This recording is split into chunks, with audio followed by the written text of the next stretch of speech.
Echo's Cry is a roguelike rhythm-based hack-and-slash game where you play as Echo, fighting your way through hordes of enemies through perfectly timed inputs.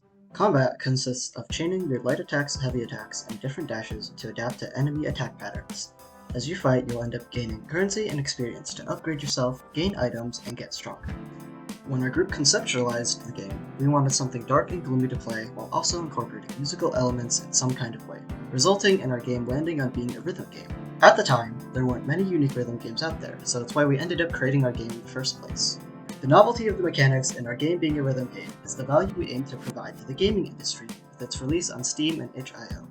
I ended up working on setting up and implementing the required systems in order for our game to play music and audio correctly while meeting our performance requirements.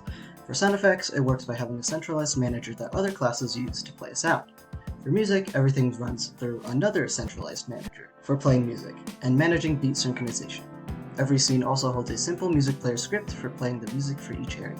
I also worked on implementing the wave system and enemy spawning that was fundamental to our gameplay, while tying it to other systems developed by Michael and Andy. Echo's Cry takes place in a Victorian-esque small town that has been overrun by demons. These demons desire only chaos and will attack any living thing on sight. Our hero, Echo, must use the power of music to dispel the demons back to where they came. One of the lone survivors of the town is here to help, and he will sell you items and upgrades to help you along your way.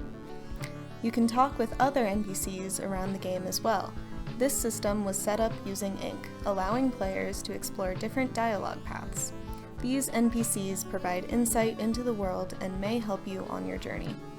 By talking to these NPCs and finding clues scattered among the town and the surrounding areas, you may even uncover why the demons arrived here in the first place. The main gameplay loop of Echo's Cry revolves around the player's interaction with their abilities, their interactions with enemies, and their interactions with the environment.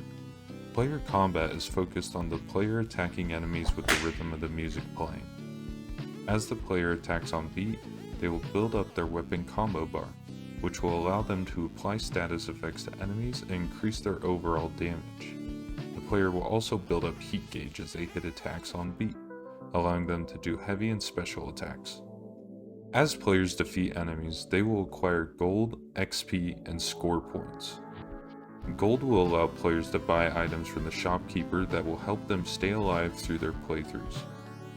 XP will help level the player up, providing them random stat enhancements on each level up. The score system is currently a visual-only system, giving players incentive to try and beat their previous high scores. A multitude of enemy types are present for the player to fight with, providing a fair challenge as the player progresses through levels. To accommodate enemies, hazards have been placed around levels to give players opportunities to make strategic choices and their positioning around the level. During the initial conception phase, the team had discussed whether the project should take place in 2 or 3 dimensions. Working in 3D creates an immersive world, but the process to create fluid animations is time-consuming and difficult. 2D environments can feel flat and dull, but are far faster to produce. After some time, we decided that the best course of action would be to combine both perspectives together. With an orthographic 3D camera, otherwise known as 2.5D, we were able to make environments with depth, but still keep our characters in 2 dimensions to speed up the development time. With our newfound perspective, we began working on level design and asset creation. Blender was used to model all of the 3D set pieces in our game, using PBR textures from AmbientCG.com. All of the sprite work was drawn and animated in Adobe Fresco.